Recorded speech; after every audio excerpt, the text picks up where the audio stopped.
नमो ओरियंताणम नमो सिद्धाणम नमो आर्याणम नमो उज्जैनम नमो लोए सवसावम मंगलम भगवान वीरो मंगलम गौतमो गणी मंगलम कुंद कुंदार्यो जैन धर्मो सुमंगलम सर्वमंगल मांगल्यम सर्व कल्याण कारकम प्रधानम सर्वधर्माणम जैनम जयतु शास्त्र। क्या कह रहे हैं मोक्ष मार्ग प्रकाशक पूज्य गुरुदेव श्री के प्रवचन भाग 3 172 पेज।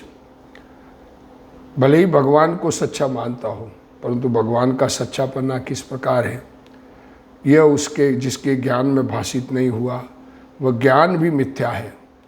अतः परीक्षा किए बिना सत्य असत्य का निर्णय नहीं होता और सत्य असत्य के निर्णय बिना मिथ्यात्व का अभाव नहीं होता। कोई कहे कि शास्त्र में 10 प्रकार के सम्यक्तों में आज्ञा सम्यक्त्व कहा है। देखो, अब कोई ऐसा कहता है कि शास्त्र में सम्यक्त्व 10 प्रकार के, उसमें आज्ञा सम्यक्त्व भी कहा है, तो वह आज्ञा विषय धर्म ध्यान भेद भी कहा है। धर्म ध्यान के भेद में आज्ञा विषय धर्म भेद ध्यान भी कहा है।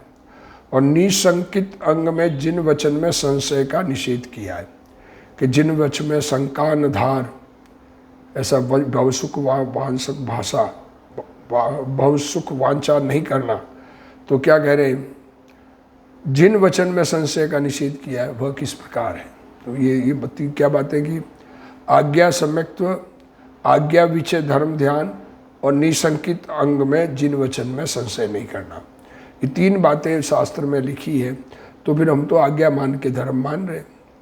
कोई कहे कि शास्त्र में 10 प्रकार के सम्यक्त्व में आज्ञा सम्यक्त्व कहा है, वह आज्ञा विषय धर्म ध्यान का भेद कहा है, वह निशंकित अंग में जिन वचन में संशय का निषेध किया है वह किस प्रकार है। देखो, 3 बातें ली, आज्ञा सम्यक्त्व, आज्ञा विषय धर्म ध्यान और निशंकित अंग, उसमें जिन वचन में शंका नहीं करना।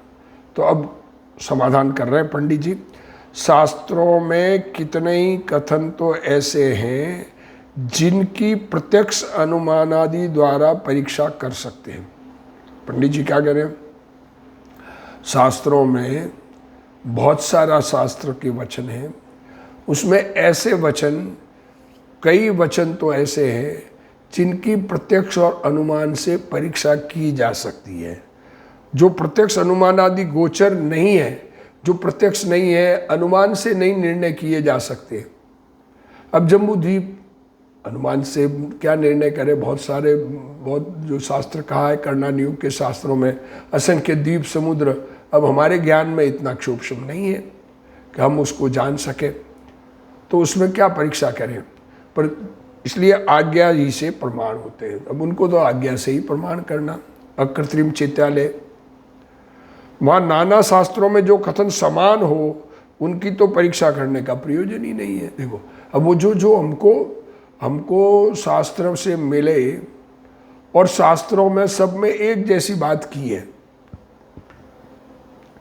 जो द्वीप समुद्रों की बात, अकृत्रिम चैत्यालयों की बात, सब शास्त्रों में सब आचार्यों ने, जो भी आचार्य उन्होंने उसी प्रकार कही है। तो अब उनकी क्या परीक्षा करना, वो तो मान लेना, क्योंकि उसमें परीक्षा कर भी नहीं पाते, हमारा क्षोभम उतना सक्षम नहीं है। परंतु जो कथन परस्पर विरुद्ध हो, उनमें से जो कथन प्रत्यक्ष अनुमान आदि गोचर हो, उनकी तो परीक्षा करना।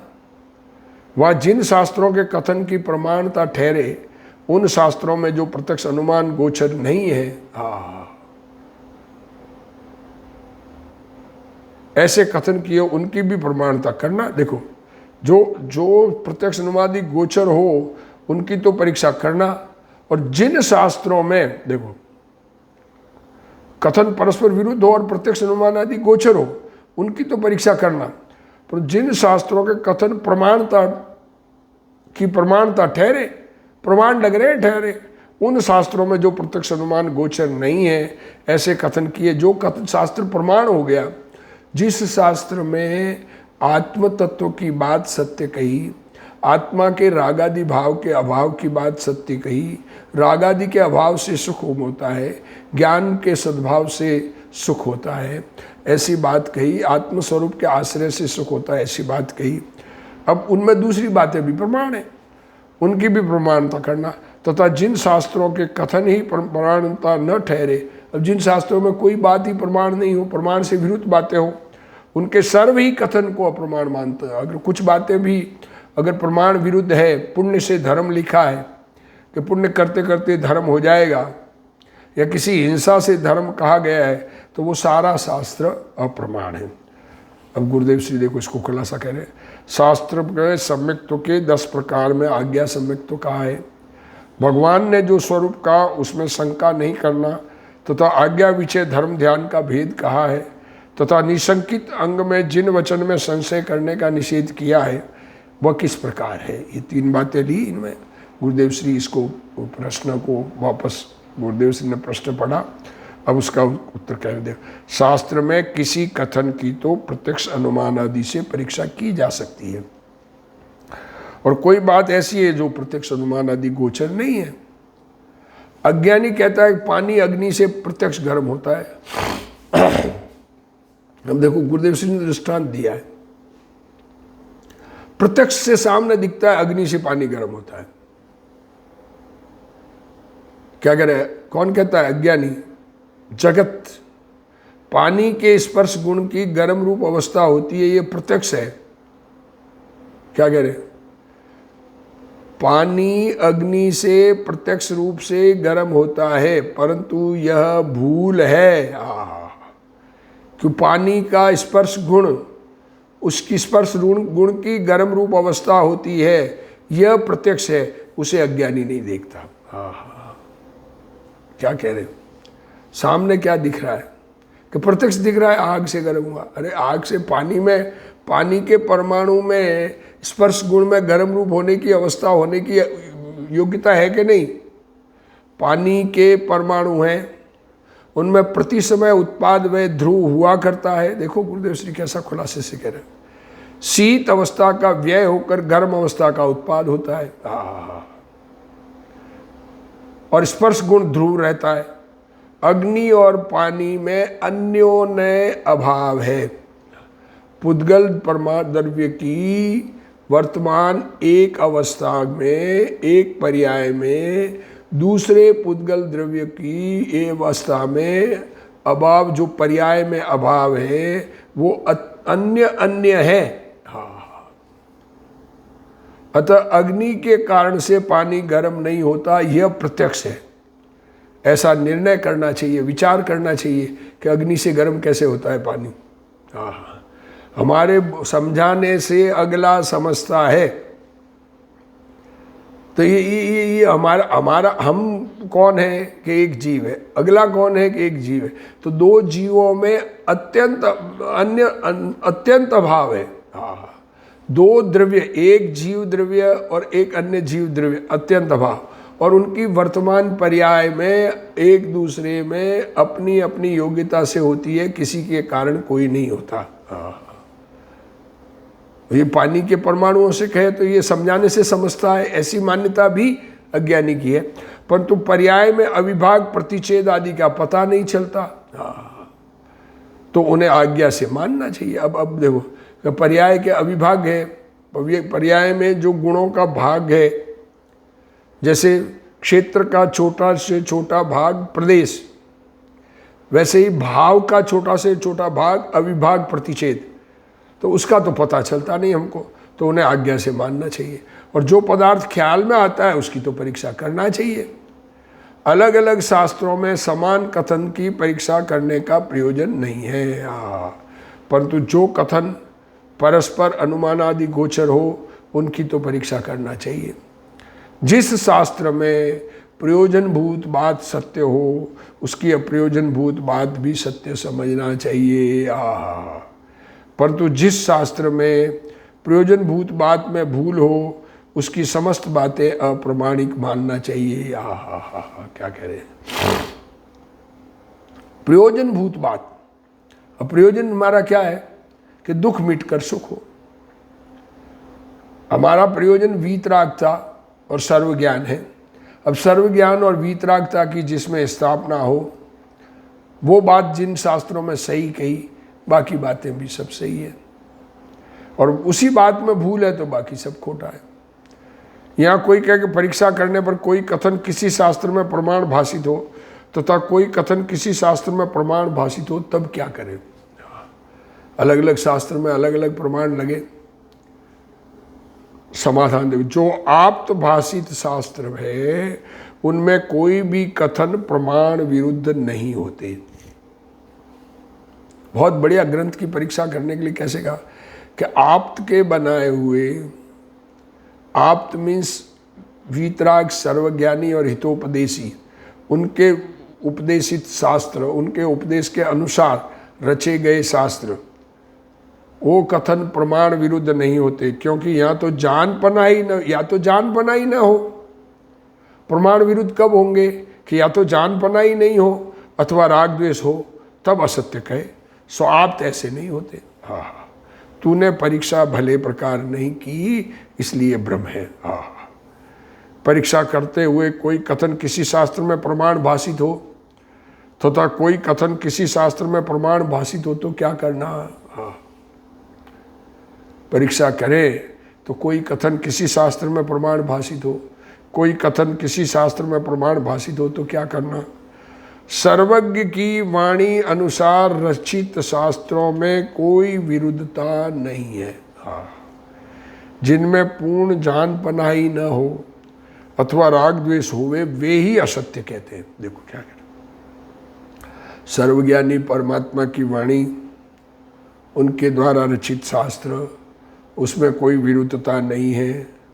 जिनमें पूर्ण जान पनाही न हो, जिन्होंने पूरा ज्ञान जिनको नहीं हो, अथवा राग द्वेष ही होवे, जिनको राग द्वेष हो, ज्ञान पूरा नहीं हो और ज्ञान पूरा हो तो राग द्वेष हो, तो वो किसी को कुछ कहेंगे तो असत्य कहते हैं। दो बातों कारण से असत्य बोल रहे हैं, या तो ज्ञान नहीं है या राग द्वेष है। वीतराग सर्वज्ञ देव में ऐसे दोष नहीं होते। तूने पहले प्रकार परीक्षा नहीं की, इसलिए ही तुझे भ्रम है। फिर वह कहता है छद्मस से अन्यथा परीक्षा हो जाए तो वह क्या करे कि हम तो छद्मस थे। छद्मस भी जो क्षोभसम ज्ञान में, ज्ञान का जिनके पूर्णता नहीं हुई, ज्ञान पर जिसको आवरण पड़ा है, तो क्या कह रहे समाधान? सच्ची झूठी दोनों वस्तुओं को कसने और प्रमाद छोड़कर परीक्षा करने से तो सच्ची ही परीक्षा होती है। जहाँ पक्षपात के कारण भले प्रकार परीक्षा न करें, हम न्यूट्रल होकर विचार न करें, और हमने जिस गुरु के अंडर में हम काम करते हैं, जिन गुरु को हमने आदेश माना, जन्म से जो हमें गुरु मिले, उनकी परीक्षा, उनका अगर हमको पक्ष पड़ा है, वो पक्षपात नहीं छोड़े, निर्णय नहीं करे पक्षपात छोड़कर, तो अन्यथा परीक्षा होगी। हाँ, ये कहना चाह रहे। आप परीक्षा करो तो न्यूट्रल होकर परीक्षा करनी पड़ेगी। तो छद्मस से अन्यथा परीक्षा हो जाए तो क्या करना? सत्य असत्य दोनों वस्तुओं को मिलाकर परीक्षा करना चाहिए।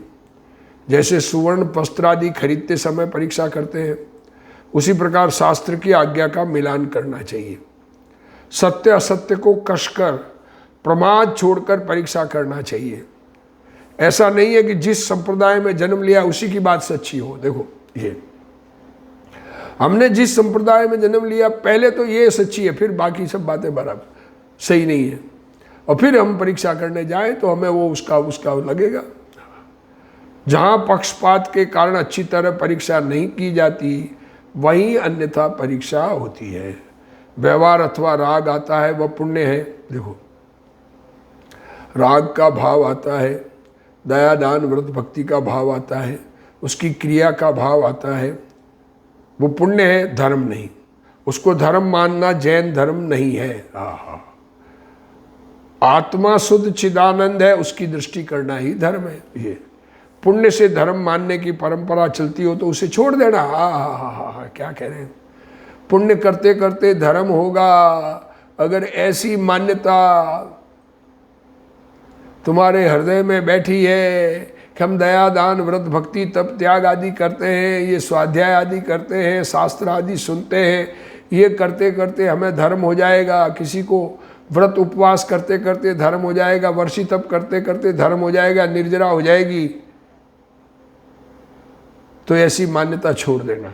ज्ञानी को भी शुद्धोपयोग में स्थिर न हो सके वहां तक शुभ भाव तो आता है। शुभ भाव आने का निषेध नहीं, पर शुभ भाव में धर्म मानने का निषेध है।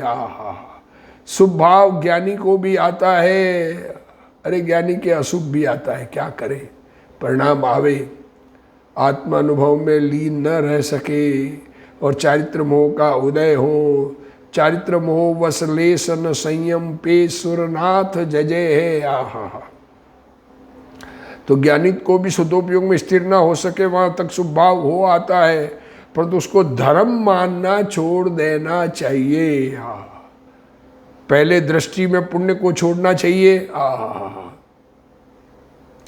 पहले तो पुण्य से लाभ है ये बुद्धि छोड़नी चाहिए, पुण्य से अपनापन छोड़ना चाहिए, पुण्य मेरे करने से होता है ये बुद्धि छोड़नी चाहिए।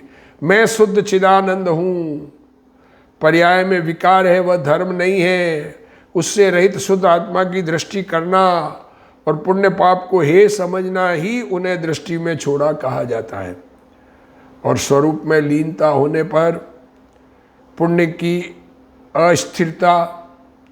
अस्थिरता रूप राग पुण्य भाव छूटता है। इस प्रकार यथार्थ समझना चाहिए। यदि कुल में पुण्य से धर्म मानते हो तो उस मान्यता को छोड़ देना चाहिए। अरे हमारे तो सब पुण्य में धर्म मानते, हम तो दया उपवास कर रहे हैं, ये वर्षी तप कर रहे हैं, हमारे निर्जरा हो रही है। वर्षी तप से निर्जरा किस प्रकार हो रही है? बाहर की क्रिया से, शरीर की क्रिया से। आत्मा में से कर्म कैसे जाएंगे? विचार ही नहीं है। कर्मों का अभाव करना है आत्मा में से और क्रिया करें शरीर की, तो शरीर की क्रिया से आत्मा का कार्य कैसे होता होगा? ये विचार करना चाहिए, सत्य निर्णय करना चाहिए। कई मानने से कि हमारे गुरु ने कहा है निर्जरा होती है तो हमने मान लिया निर्जरा होती है। इस प्रकार की मान्यता अगर निर्जरा की है और उसको सत्य सही न करे, न्याय न करे, निर्णय न करे, हम तो गुरु को आहार दान करा दिया मुनियों को, तो हमारे तो कर्म कट गए। हमने भगवान की भक्ति पूजा की तो हमारे कट गए कर्म। इस प्रकार जो पुण्य से धर्म मानने की बुद्धि है, उस बुद्धि हो भले ही हो पर धर्म होता नहीं है, उससे सत्य धर्म नहीं होता है। ये कहना चाहिए चाहते हैं। ऐसा निर्णय करना चाहिए, आज्ञा से नहीं मानना चाहिए। आज्ञा से मानने से धर्म होता नहीं है, ये कहना चाह रहे हैं। तो इसी प्रकार हम सत्य स्वरूप का निर्णय करें और अपना कल्याण करें। इसी भावना के साथ आज का स्वाध्याय पूर्ण करते हैं। हे जिनवाणी भारती तोई जपू दिन रैन, जो तेरा शरणा गए सो पावे सुख चैन। जावाणी के ज्ञान ते सूझे लोकालोक, सो वाणी मस्तक नमो सदा देत हूँ ढोक। जिनवाणी मात